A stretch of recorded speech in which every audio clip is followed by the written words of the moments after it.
This episode of Dispatches from Planet Albany is brought to you with support by New York State United Teachers, which represents more than 600,000 educators and school-related professionals in New York. Dispatches is also supported by the public affairs firm O'Donnell & Associates. For more information, check out o'donnellsolutions.com. Okay. Like you're going to hell? Like I'm going to hell. What's in that jar? Cocaine? Benefiber. Okay.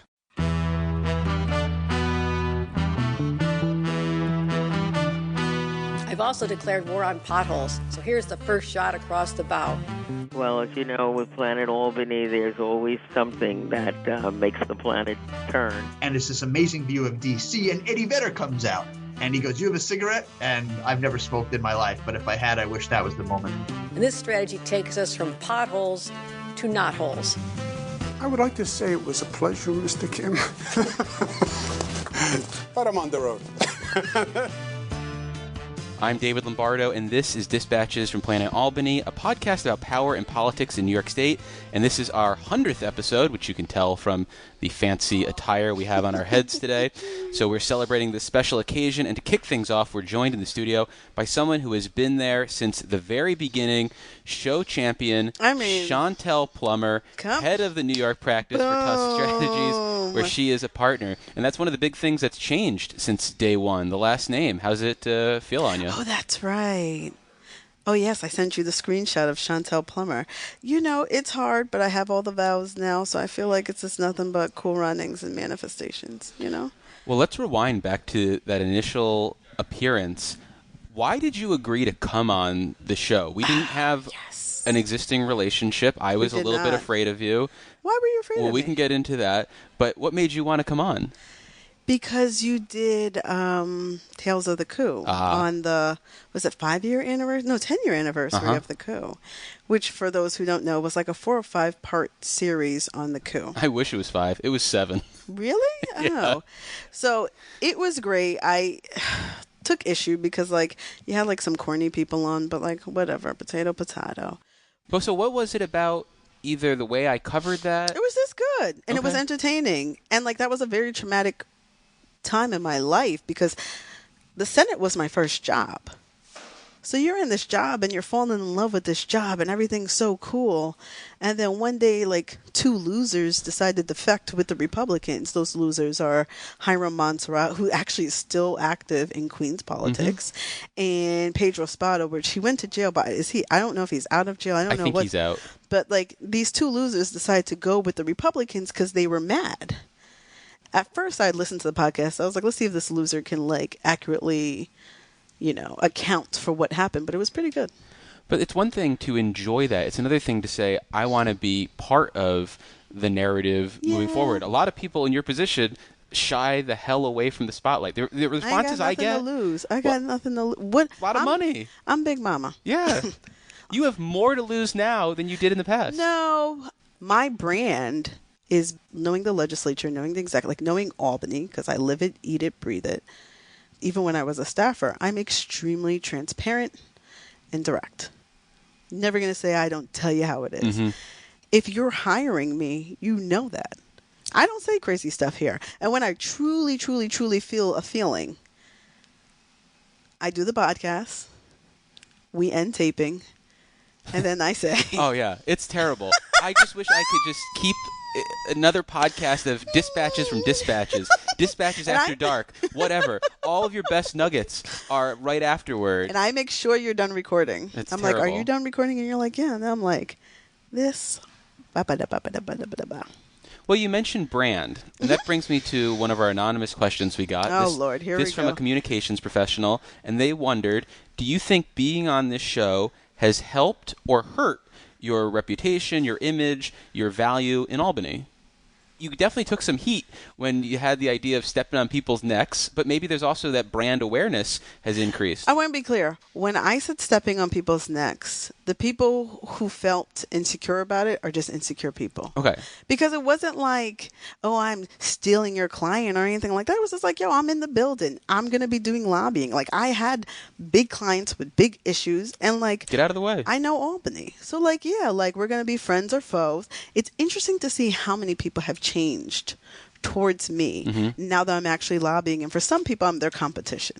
When I was counsel and chief of staff, I won't like, they were just like, oh, Shontell, oh, hi, oh, hello, hello. And now like they can't waste their breath to speak to me. It's usually because we're competitors. And it's just like, okay, like see your true colors. It's A-okay. To answer the person's question, I think it's actually helped me with new staffers. Like when I would lobby for the Mets, because we had that casino project, we met with everybody. And people would be like, oh, I heard you on this. I heard you with that.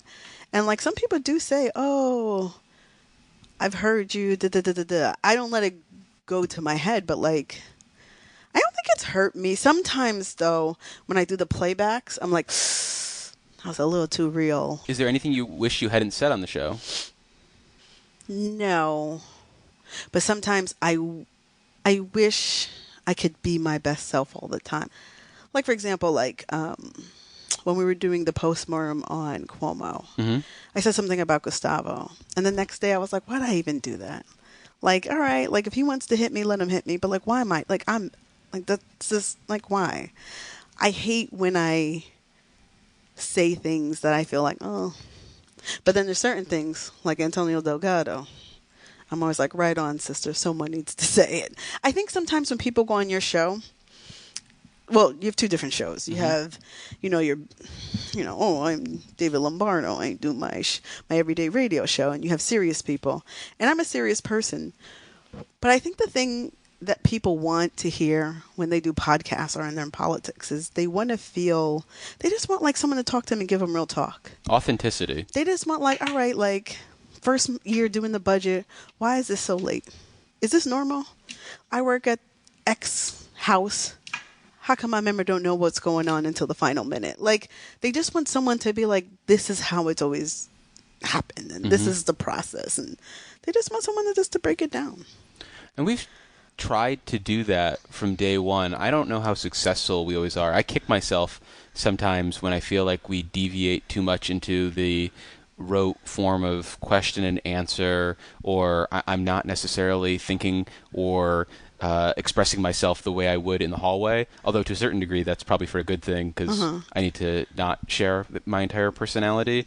But I do wish I could get more of my personality into the show, which is why I think for the next 100 episodes I'm going to push you to do something. To ask you questions? Yes, do something. You like that when I do it. I've do. noticed, like when I'm like, what do you think about it? Because sometimes I'm just like talking, I'm like, what you looking at me for? What you got to say? I think I'm ready to promote that more. I wish our podcast was longer. Longer? And sometimes you go like I think this last time you went like a month without speaking to me, and I get a little sad in our distance. At first, I was anxious about like using you too much. Like you would feel like I was demanding too much. But then I looked back at how many times you were on at the start. It was the first 3 weeks in a row. I know. And we should find some sort of regular cadence pattern. Yeah. But I do wonder what is the right thing to have you on about always, and what's the best way to get the most out of you. If you want me to be your co-host, just tell me, and like we'll make something happen. You know what I'm saying? Well, I want to come back again to those early days, and because I didn't know you, and what I saw was the very professional person who had some opinions about things and took things pretty seriously sometimes. Really? I was nervous. Yeah. Oh no, you. Because I think it also pissed you off one time. No, you know what pissed me off. Remind me. I don't know if I can say it. You used to just throw me in with random people. Okay. Everybody knows I am not a comrade, and you always had me on with comrades. Are you talking about your early Dispatches appearances? Yes. Okay. You know Well, and so you were more. This format works better for you. Yeah, like. Well, before you started the show, I mean, we didn't have any existing relationships, so Right. I only knew about your public persona. I knew of the myth, the legend, and I have What to did people say about me? very serious. Yet, if Me? you were in the sense that if you weren't like in your circle. Oh yeah. And I think I've realized that with how giving you've been of your time and your energy with me, and I think the fact that you're here with the sty and I look went crazy, on camera, y'all. I look and crazy. Hence demanded the to wear glasses. those glasses, has been very touching. And the things that you've said off mic about our relationship has always been very nice. You know what I'm trying to. You know where I'm trying to go in November. Oh yes. you want to make an appearance at our? I don't like outing people, so I don't want like. We've already talked about it on the air. Yeah, but you didn't say a date. What would your advice be to people in Planet Albany who might be skittish about coming on this show? Would you recommend it for them? Yes, if you know yourself. Mm-hmm. I think it's a balance, and I think over the years I've learned the balance. I think that's what people like to listen to when people are their authentic selves on the podcast. Depending where you are in your career, you just have to be mindful of like what you're saying. Mm-hmm. Sometimes I'm critical of certain electeds. I either have a relationship with those electeds, or it's something that I have said to their staff, or like the speaker. I love him. I say all the great stuff he does, and I'm one of his champions. But if he does something that, like, you know, is not the best, I'm like, oh, I don't know why he even, like, I don't know why that's the route. The majority leader, same thing, you know, the governor. I think in the beginning I was very anti-her, but I have actually learned to disrespect what sis has got going on, because it's a lot of shit right now. Like, we are in, like, crazy times. Mm-hmm. It's a lot. So I think you have to know yourself. You have to know if you're entertaining or not.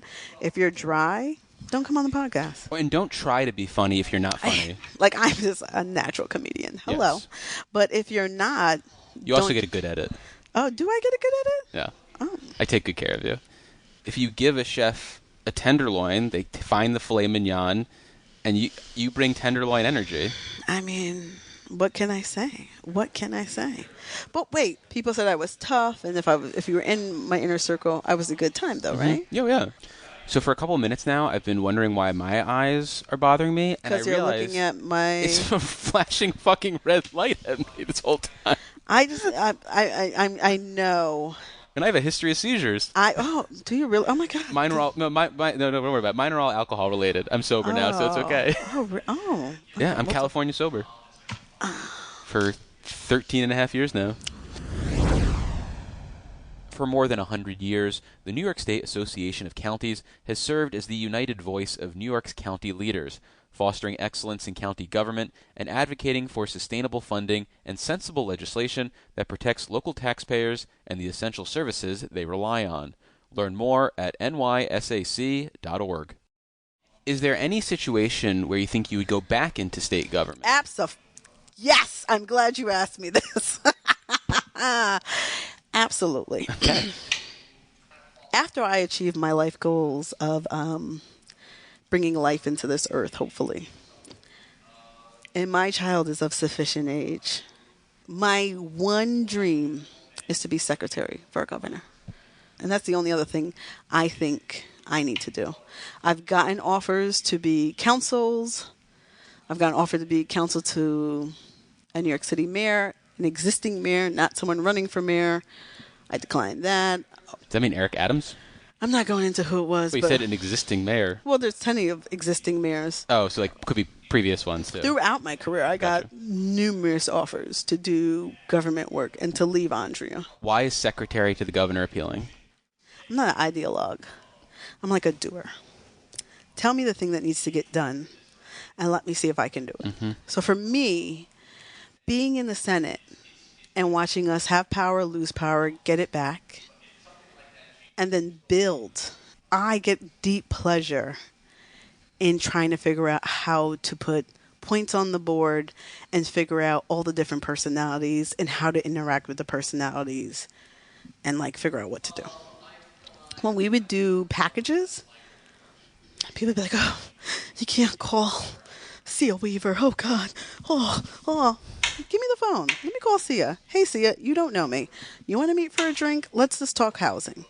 Okay, can't do that. Can maybe do this. Let's figure out where we are.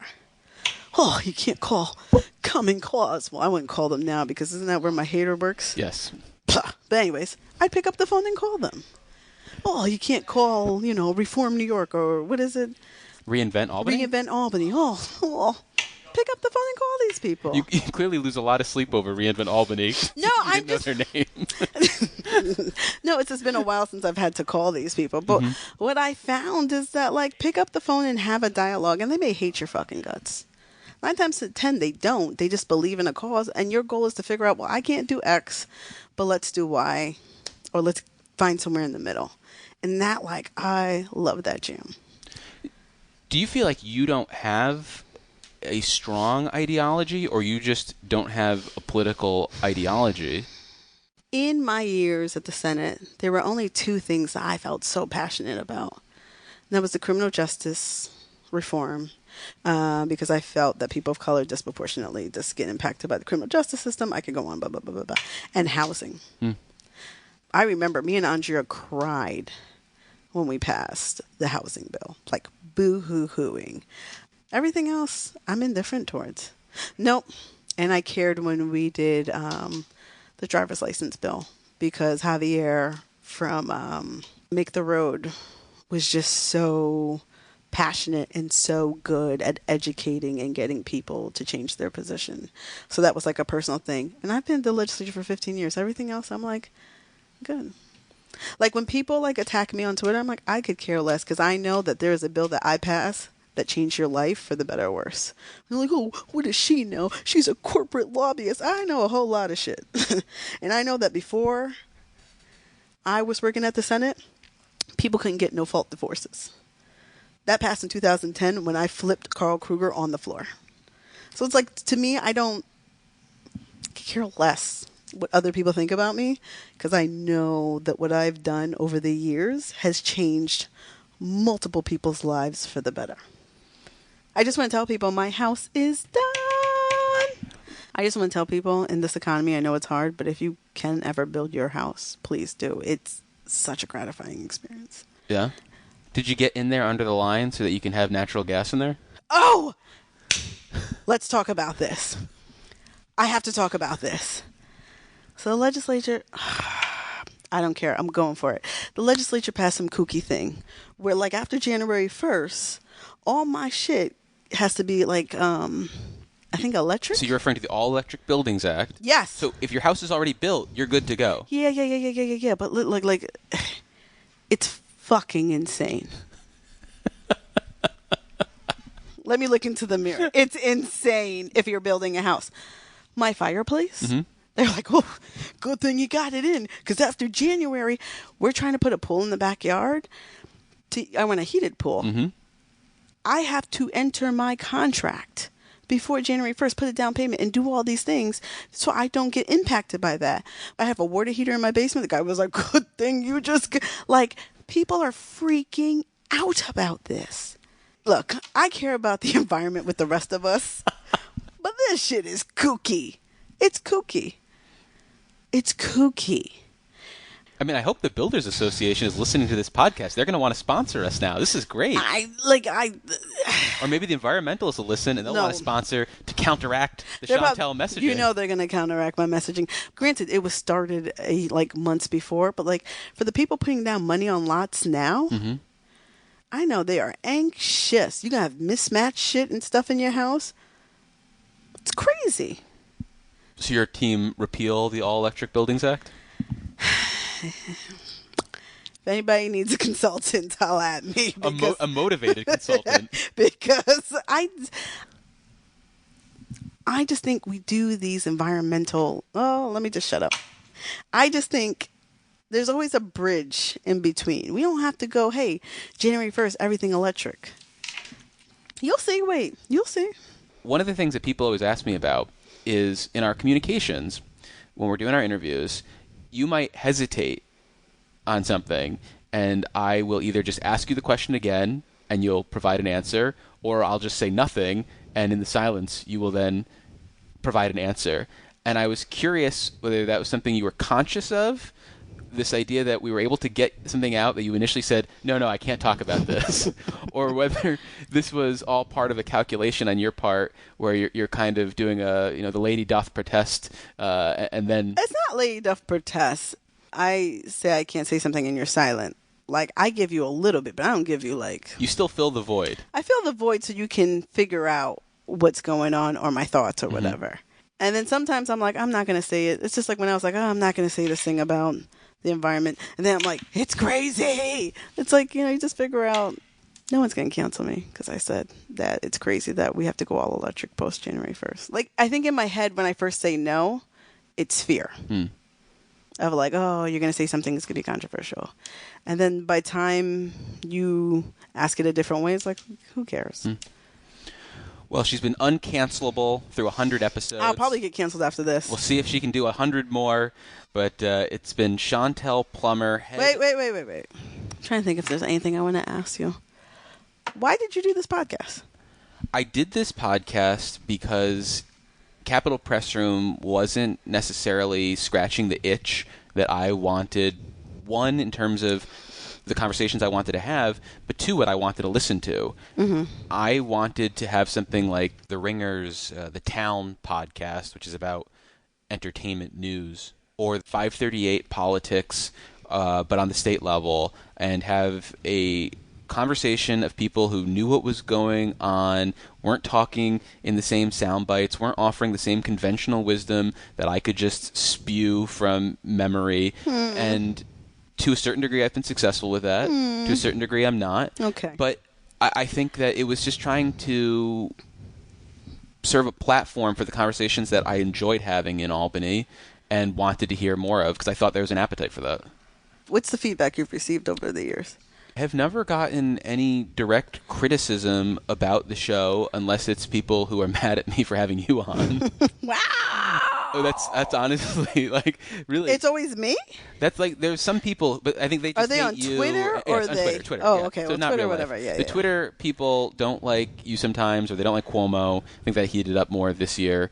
But no, the reception has been positive, and I'm always surprised by the people who listen religiously I to am the program. always surprised when electeds, like there's certain electeds, like you've told me, like people have made comments. I'm like, oh wow. Well, I don't think we're telling tales out of school from saying that Assemblymember John McDonald listens to the show. Wait, one time wasn't that the one that said I was muted in my response? Yes. I was trying to be somber and like serious about the post-mortem on Cuomo. Felt you were a little muted in part one. And he's also commented on your cursing occasionally. Oh, he says I curse too much? He's just noted that you curse. I don't think he's making editorial judgments. Can you take out the curse? I said some F words. Can you take them out of this, please? We can bleep them. Doesn't that sound even more crazier? It does sound good, because who knows what you said. Assemblyman McDonald, I will make you proud. I will watch my cursing, especially if my future plans come. I got to watch my cursing. So I will make you proud in the future. And future plan being secretary to the governor? Absolutely. But not governor. Not this governor. No, not you as governor. No, please. I could never be elected.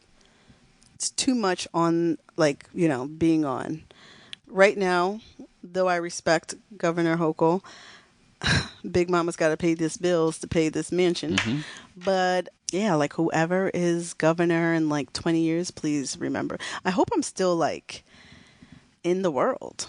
Like alive or in Planet Albany's orbit? No, just like in the orbit and not like, like there's some, I don't want to be seen as like, oh, like, look at that hag. Like, look at that person that used to be popping. No. Well, and that was kind of the people that I didn't want to talk to on this show, because it's so easy to call up the same old people for the same old quotes. When I read articles and I see people who haven't been in Albany or been in the Capitol in 20 years or have never been in Albany being quoted in the Times, political sittings, it boils my skin. But that's been the challenge with this, because if people know what's going on for the most part, they're usually smart enough to stay the hell away from a microphone. They don't want to come on and either share their secrets or reveal anything that might, jeopardize their standing, which has made this always very difficult to do. If you know how to do the dance, you know how to do the dance. Yeah. Are you really asking people? I'd be interested to see the type of people. Who should I ask? Who should I get on the show who we think we maybe haven't had on yet? Who do you want to hear? After the election, I know I'm going to get killed for this. I would like you to interview Zoran's political director. I would love to have them on that now. person that thought about walking across Manhattan and just like some of their stuff. I think I'm very interested in just like how some of the ideas came along and stuff like that. Zoran's been tough to get a hold of recently. Even though I have his cell phone, I'm getting nothing lately. Because it's tough. It is. It's tough. But I mean, he's a new mayor, so he has that transition. Homeboy used to like be quick with the response. Now, take a little time. All right, look, you're the mayor. Okay. Yeah, I don't know if I'm going to go through like Jabari Bridgeport or something. You probably would have to go through or Brad Lander or some of the other comrades. Who else would I want? Better See if you sense can of get the me. governor. Well, we have been unsuccessful since a very awkward interview when she was lieutenant governor. Oh. But we have a shared bond because myself and her son both went to SUNY Geneseo, so we have so much to talk about. Do you think her staff should come on the show? Because to me, I think what would make sense is have surrogates lined up ready to make this argument for everything the governor's doing to the political class that listens to this show. I don't understand why they don't do that. I would love to hear how Catherine Garcia views things or KPK. But it's hard when you're in a position of power because anything you say, they will take it as something that your principal feels. Or it's just like you think it's hard, like with me representing clients. It's hard. That's why I never spoke to y'all when I was with Andrea. I was like, get out my face. But they should have a good talker ready to go. Doesn't matter how good you are of a talker. Doesn't matter how good you are of a talker. Like you gotta be mindful of the surrogates. I would launch surrogates like her comms person. So I would have them come on, like when you do state of state. This would be like, hey, these is like the things that the governor cares about. Blah blah blah. I wouldn't have them on this. I'd have them on your other press show. room. Yeah. But think about somebody like Pete Buttigieg. As Secretary of Transportation, who was a better messenger Than him? for the Nobody. Biden administration than him? Nobody. So who is that surrogate? Is it Walter Mosley? Is it Robert Rodriguez? Oh, her commissioner. Is it somebody should be able to talk about, because they do their whole little presentations around the state. They break out, it's a last sort of vestige of the Governor Cuomo. You show off the slideshow. They still kind of do stuff like that. Jackie Bray. Jackie Bray could come on here. She's really smart. I've never met her. Great. She could come on here, match wits on any issue, would be a perfectly good talker. And they don't let her do that. Maybe it's because she's got 8,000 jobs in the administration. She's I don't know if she's Jamaican, but she's working like she's a doing Jamaican. everything. But yeah. she would be a great surrogate. She should be out here on these hastings, whipping up support. Well, we've been speaking with Shontell Plummer. She is a partner with Tusk Strategies. How do you feel about calling me Plummer? Is it weird? This is the first time I think I've said it out loud. It's flowed pretty naturally. Right? I didn't choke on it. Thank you so much for making the time, Shontell. I really appreciate this episode and every other past appearance. Oh, wow. You're really putting it on thick. It's true, though. Yeah. It's very true. I just beg of you, anything that you put on, can we just make sure the sty is not like in What people's sty? faces? At some point, we're going to go over the video. Give me grace. And we're back with Working Rules, and I'm joined in the studio by Dan Clark, author of the Capital Confidential newsletter for the Times-Union, and Raga Justin, a Capital reporter for the Times-Union. So because this is the 100th episode of Dispatches, I put out a call for some questions to commemorate this special event, and we'll sprinkle those in, largely because I don't have that many, so we're just going to have to... The response rate was low. Yeah, I'm going to have to augment those with some other stuff. So I'm going to start with the only voice question we have. We got one person who left a voicemail, and do either of you know what this is? No. No. Oh, excellent. Good. Oh, no. Hi, long-time listener, first-time caller. Congratulations on this milestone 100th episode. Such an achievement. Thank you for opening the phone lines. I really do appreciate the chance to dig into some of the unanswered questions I've had for the Planet Hollywood team. Hollywood. I'm hoping you can clear up a ratio query for me. What is the appropriate number of half-full beverage vessels to have on one's desk at any given time? Raga, do you want to take this one? And for listeners who don't know, that is Anna Myers, who works in the legislature, and we'll just leave it at that. And what is she referring to there, Raga? She's referring to the ungodly amount of cups that I have on my desk at any given moment. Here's the thing. The Dunkin' in the Capitol charges you for ice if you take in a personal beverage container. Right. So what I do is I collect my Dunkin' cups so that if I ever bring coffee from home, because I'm sparing myself $4, I can just put that home coffee into a Dunkin' container, take it downstairs. Everyone's happy. They think I bought coffee that morning. I know that I didn't. I get an iced coffee out of a hot coffee that I brought in that day. It's a good system. So, Anna, The response to that is it's whatever you feel is right in your heart to leave on your desk. And for me, that could range from 2 cups to 15. You know, an idea for you. Yeah. You're bringing coffee from home. Yep. You can also make ice at home, which is a crazy concept. Where am I going to keep the ice? In our freezer? I don't want to come all this way. Are multiple freezers in the press room. Are we just saying that I shouldn't be stealing ice from Dunkin'? Is that the moral line? Don't that you have a guys are mini taking? fridge in your office? It's not a freezer. It's a mini Oh, it doesn't have the little freezer thing? No. Okay. Besides, it's a nice little trip. I like hanging out at the Dunkin'. I like going there. I like to see and be seen. That's perfectly reasonable. But let's get back to the point that you only need one empty Dunkin' cup. No, but they're very... And there are multiple at any given time scattered across your desk. Yes, various sizes. Sometimes they're the plastic ones. Sometimes they're the cardboard ones. You need a cup for every occasion, and I have that. Wow. So I don't think it's a huge problem. Uh-huh. It might be a rat problem. I might be getting rats in there, but it's fine. Could you buy one of their reusable cups and just... No, because then I'd have to spend... I mean, that feels like a lot. That feels like too much. Yeah. No, Yeah. you're right. Absolutely. I'm not a Dunkin' super stan. You know what I mean? I just like their ice.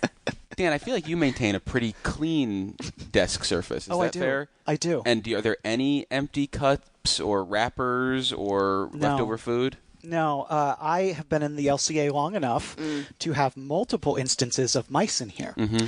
And I really didn't like that. Well, your desk previously was held by Keisha Kluke, who at one point over the summer, following an LCA show, left a bag of fruit there for months, and we couldn't figure out why we had fruit flies. And I'd set up traps all over the LCA, and I'm killing bugs like I'm a genocidal maniac. And eventually we found the bag of fruit.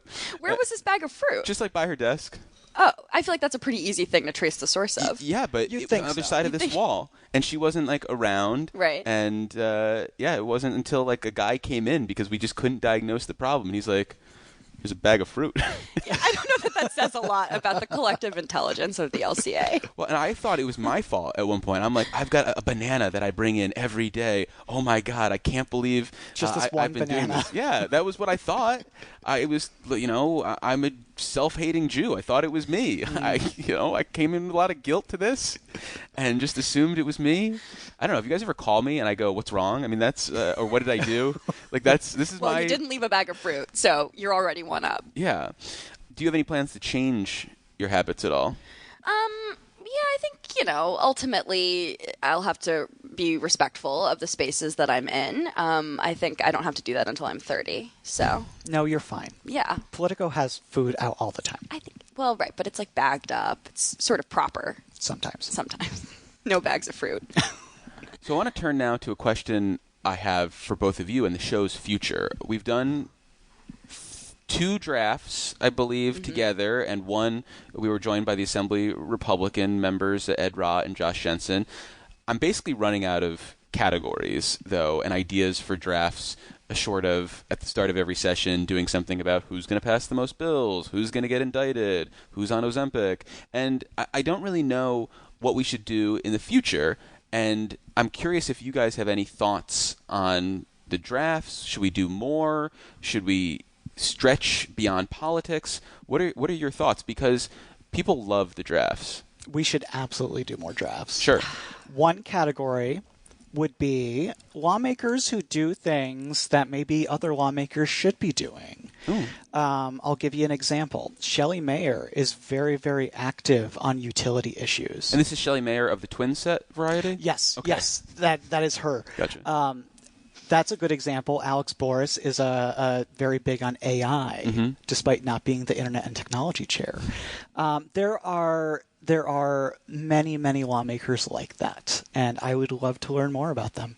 Conversely, do you want lawmakers who should get out of an issue because maybe they don't know anything about it? Yeah, that would be great. Sometimes we don't always need to be the chair of a committee.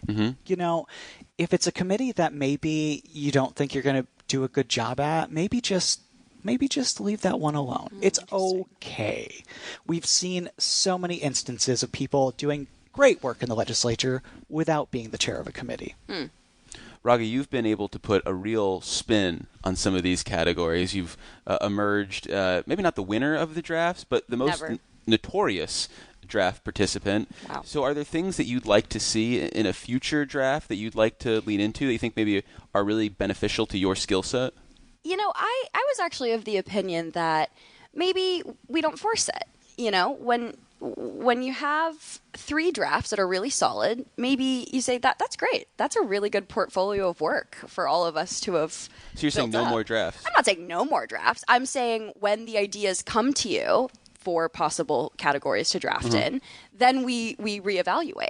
But so to me though, this is in keeping with your general motif. Pause. And I'm going to peel back the curtain a little to say you are constantly threatening to never come back on this show. I am not. It's not a threat, Dave. A promise? A guarantee? It's not a guarantee. It's just sort of like I wake up at the middle of the night with chills thinking about the fact that you might not come back. And this idea of, poo-pooing the drafts seems in keeping with that. There was so much fun. Here, let me peel back the curtain just a little bit more. Keep peeling. It's like an onion. Bring back so some many more layers. I consistently never know what I'm talking about. So when I show up to these things and I have a headset on, do you know how official this feels to me? This is a very sacred space. Let's just put it at that. And when I say crazy shit on TV, essentially, or, the radio, I also wake up in the middle of the night with cold sweats.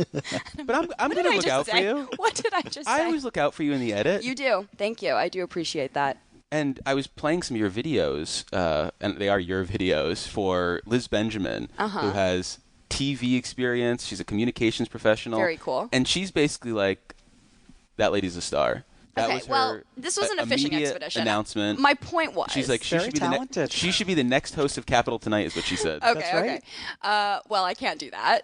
But what I'm trying to say is, I think we've done really cool stuff on the show. This has been very exciting. Let me take this to a more personal note.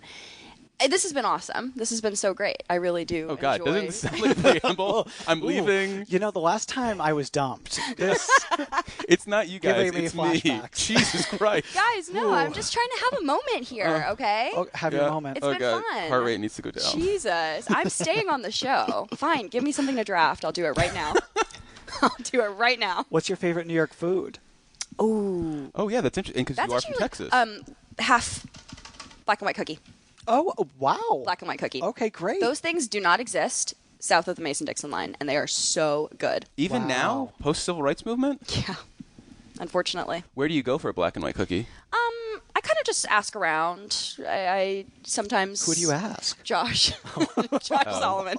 That is, he brought me that is a little stereotypical, recently. but it's also a smart person to ask. I think he was the first person to tell me about the existence of a black and white cookie, so I feel like it's fine. Okay. That's my source. Babka. He brought me babka also. Still on brand. Yeah, very, very. Did he get you challah too?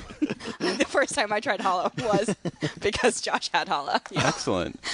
Well, I appreciate that, and I appreciate your openness. Thank you. To all things that my culture offers society. Try to be respectful.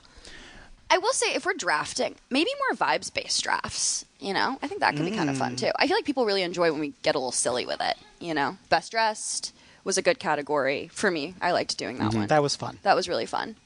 I also liked having the inclusion of the lawmakers on there. Yes. The Assembly Republicans, I thought was I think we need to bring them back and find a way to have them be part of things. Plus, it boosts your viewership, because then they get all their colleagues to listen to it. There's 40 of them. That's a lot of...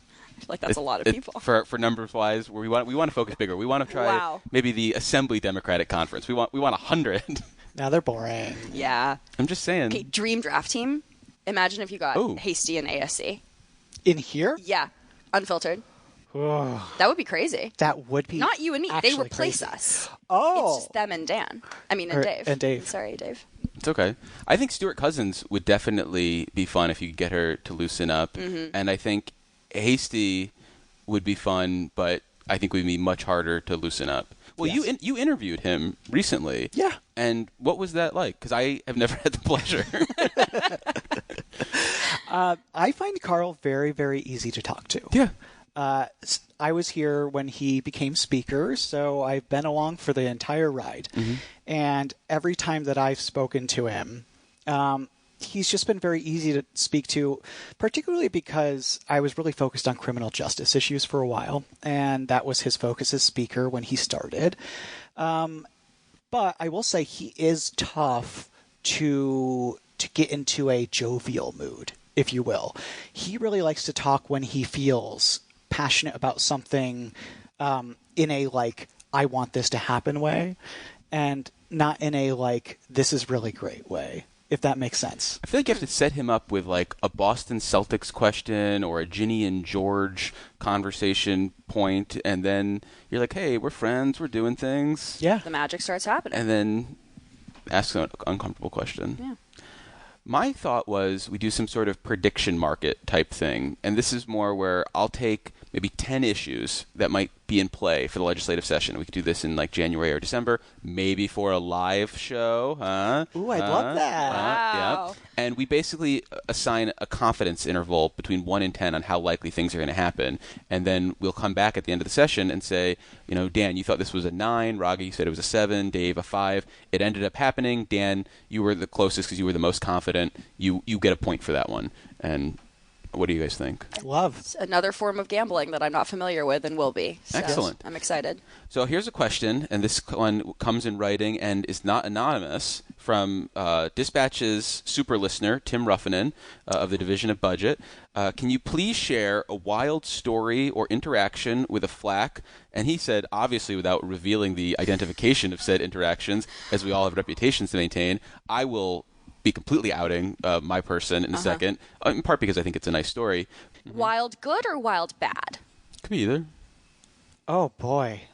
Well, I'll You go first. Yeah, you go first. So 2018, I'm freshly minted with the Times-Union, and I think I was doing some story about how in the budget, the Republicans who controlled the chamber with the IDC had thrown some scraps to the Senate Democrats in terms of like pork that they could spend, and I apparently had spun it in a way that Mike Murphy, head of the Senate Dems comms office, felt was too positive for the Senate Republicans. Didn't reflect how they were really getting the shaft, and so he comes over to me to talk, and it escalates. We're screaming at each other in the hallway, screaming expletives. He's like, "You're trying to like show off for your first new job with the Times-Union, blah blah blah blah. I know you, blah blah blah. Yes, blah blah. Just going at it." And I'm having a little PTSD in the moment because the last time I had a screaming match like this, I got fired from my job. God. That was like 4.5 years earlier at the Daily Gazette. This did not resolve that way. Instead, the way this resolved was he goes away and then comes back with a chipwich for me. Aww. And we were both like cooler heads prevailing and a lot less screaming at each other these days, but still have a good relationship. Were you just hungry? Was that the issue? No, it was sort of like hey, we're all friends here. Let's move past this. That's very kind. Here's a chipwich. Yeah. And so I guess the moral of the story is I'm open to bribes. In general, if you've got ice cream, that helps. If you have a way to store it, as Raga's pointed out, the freezer, not the most convenient always if you want to go upstairs. Kind of gross. Oh, disgusting. Wow. That's hurtful to hear you say that since I did clean it out, I think, a year ago. And I think despite your best efforts, there is some muck in there. Do you think as LCA president I should appoint someone to work on keeping the fridges and microwaves clean, or as LCA president, does that duty fall to me? No, you should give it to somebody. Yeah. Delegate. And obviously not to anyone on this podcast right now. No, definitely not us. I am bringing in a new microwave to Excellent. replace our 40-year-old microwave. That's so definitely kind giving of us you. all cancer. Well, I don't need one now. Okay. So I have Because you're off microwave foods? No, because the house that I now live in has a microwave in it. Okay, built in. So I have an extra microwave. Excellent. I'm rich in microwaves. Yes, you have a plethora of microwaves. Well, Dan, do you want to tell people how I used to go through the mini fridge that's near our office and the process that I would go through for determining whether I was allowed to throw things out? Yeah, you would ask me. 'Cause you were the and LCA sometimes president you at the do time. still ask me. I do. And my answer is always, yeah, throw it out. That's disgusting, even if it's not expired. There are some people who leave like fruit in there for months. Months. That is better than if they leave it by their desk, though. Yes, that is the preferred solution. We live with animals, or we work with animals, I should say. I also live with animals. I have 3 dogs. Yeah. But we work with animals. Yeah. And you are referring to the human people in the LCA. And the mice. And Yeah. the mice, Yeah. right. Dan, would you ever go dumpster diving? Oh, yes. Yeah. Oh. Depends on what we're looking for.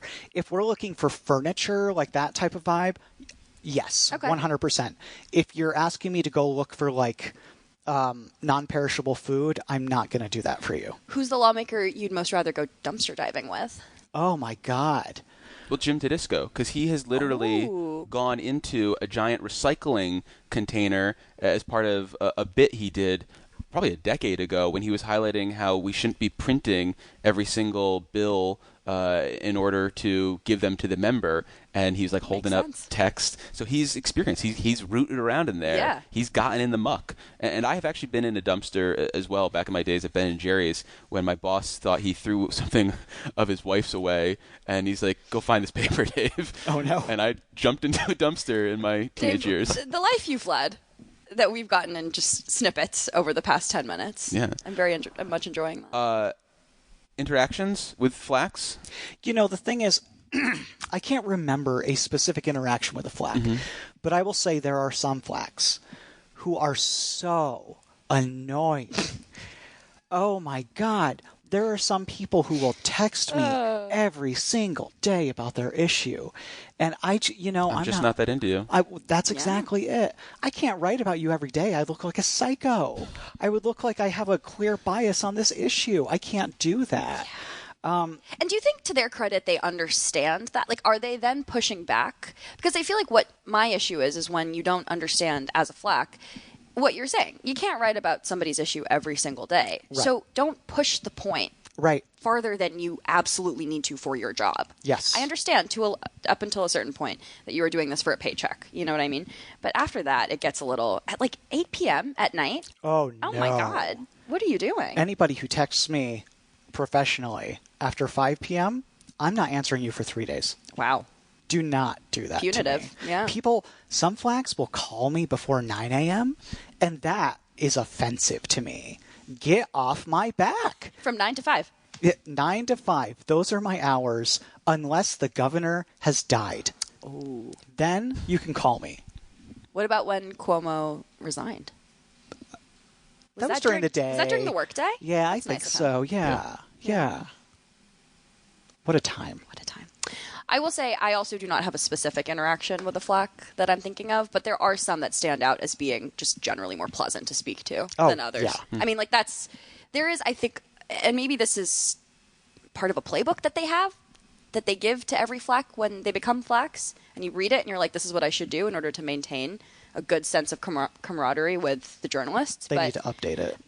Maybe they do. But some of them are taking it to heart, I think. Well, there are some people who are good at being personable. They are naturally good with reporters. Maybe they were former reporters. The questioner being one of them. Yes, Tim is great. And Yeah. Tim, not to blow more smoke up his ass, he worked for whatever it was, Time Warner Cable or Spectrum News at the time. So he's worked in a newsroom. He understands the demands that journalists have. And I think traditionally those people are the best. But there are people who are just glad handlers. They're people who, for you and me back in the day, we didn't necessarily mind if they came into the press room to shoot the shit. Then there are other people where it's so forced and so awkward. What are you working on? Hey! And it's like, Jesus Christ, get out of here. I admire the effort, because at least they're making it. But know your role. Know what you're good at. What you're good at, that's a Read good the point. room. Yes. If I am at my desk with my headphones on looking stressed, don't chat me up. Don't do it. 100%. Unless the governor's died. Yeah. Again. I'm getting scared. I feel like the third time you say it, something's going to happen. That's what I told when I was hired by the Times Union. And I was saying, I work-life balance. I said, don't contact me when I'm not at work unless the governor's died. Then I'll write that story for you. Yeah. Otherwise, it can wait until next day. 100%. Can I shout someone else out? Yeah. Please. Janine Cava. with Oh, CJS. yeah. Oh, she's so good. She's a very good flack. Also former journalist for a long time, I believe.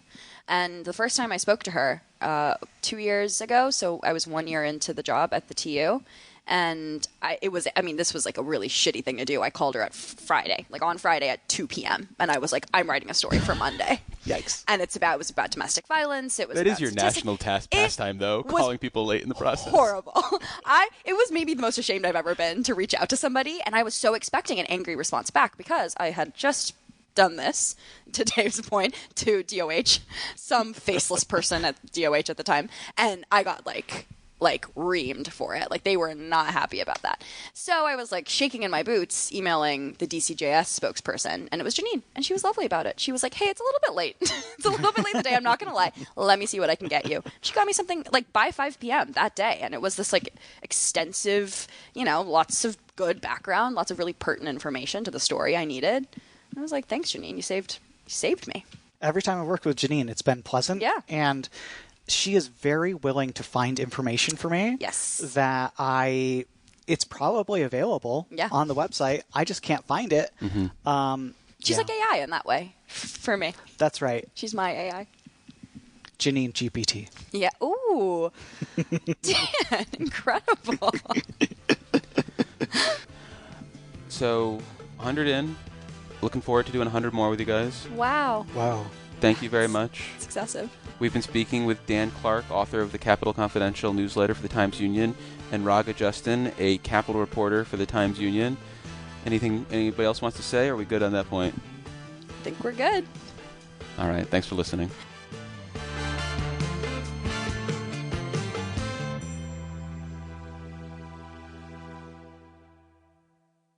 I've been bobbing and weaving all weekend so people don't see me.